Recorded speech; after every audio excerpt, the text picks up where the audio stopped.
He was a leader, a trailblazer, a visionary. But Peter Cargill was the one who gave me the name Maestro. And he was also a JPL legend. Here's his story. Peter Cargill was a Jamaican international football player who was born 60 years ago, March 2nd, 1964, in St. Anne, Jamaica. Nicknamed Jair, he started his footballing career at high school, winning the Triple Crown as a captain with Camperdown High School. Cargill got enrolled at the East Kingston-based institution in 1977 as a first former, and the following year, he arrested the attention of coach Walters, who later moulded him into a fine player. It only took him 2 years, clad in the traditional red and blue jersey of his alma mater, where he won the 1979 Manning Cup.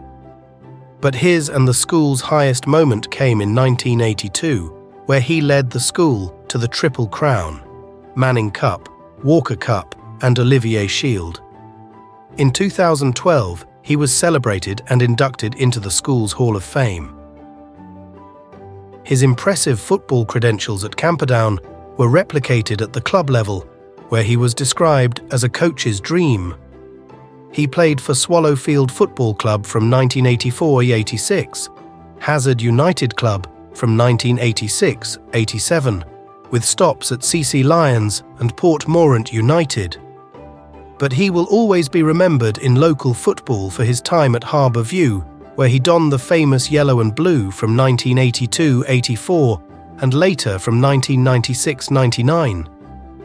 He was also a pioneer as one of the very few local footballers to test his skills abroad when he played for 2 different clubs in Israel's professional league 1987 to 1995. The versatile player returned to Jamaica in 1996 and was called up to the national side, the Reggae Boyz. There, he and the likes of Dion Burton, Ian Goodison, Ricardo Gardner led our small island nation to the unthinkable, a berth at the 1998 FIFA World Cup. He was one of former technical director René Simou's 3 captains and played 2 matches in France. Overall, he collected a total of 84 caps from 1984 to 1998 and scored 3 times for his nation. After the World Cup, Peter returned to his beloved Harbour to play 1 more season. He eventually hanged up his boots and made the natural transition to coach. He was now the head coach at Harbour and was also invited to coach the Reggae Boyz under-23 Olympic team. When that team failed to qualify, he still landed a spot on the senior Reggae Boyz team as an assistant. At Harbour, he led them to the National Premier League 2000 title, the Jackie Bell Knockout Crown, and the NPL second end of round final in 2000-2001.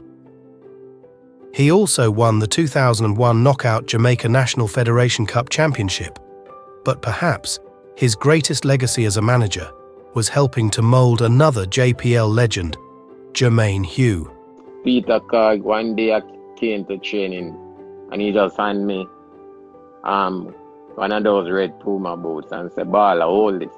Because at the time, me and him, we were same size.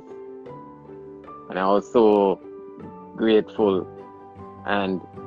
But Peter Cargill was the one who gave me the name Maestro. Now, as a young player and getting that name from a legend like Peter Cargill, it had to stick and it had to mean something. On April 16, 2005, tragedy sadly struck. According to reports, Cargill, who was head coach of the Waterhouse Football Club at the time, was travelling for an away football match in Montego Bay when the vehicle in which he was travelling got out of control and crashed. He later succumbed to his injuries. But his memory lives on as Jamaicans keep his amazing performances for Jamaica close to their hearts. All the matches in the National Premier League observed a minute of silence at the start of games during the time of April 17th, in commemoration of the anniversary of his death for 3 years. His Harbour hosted annual Peter Cargill Memorial Games at the compound. Cargill was also one of the first inductee into the Kingston and St Andrew Masters Football League Association Hall of Fame in 2007. He was a great man, a player, a coach, a JPL legend. We had nothing. We had nothing.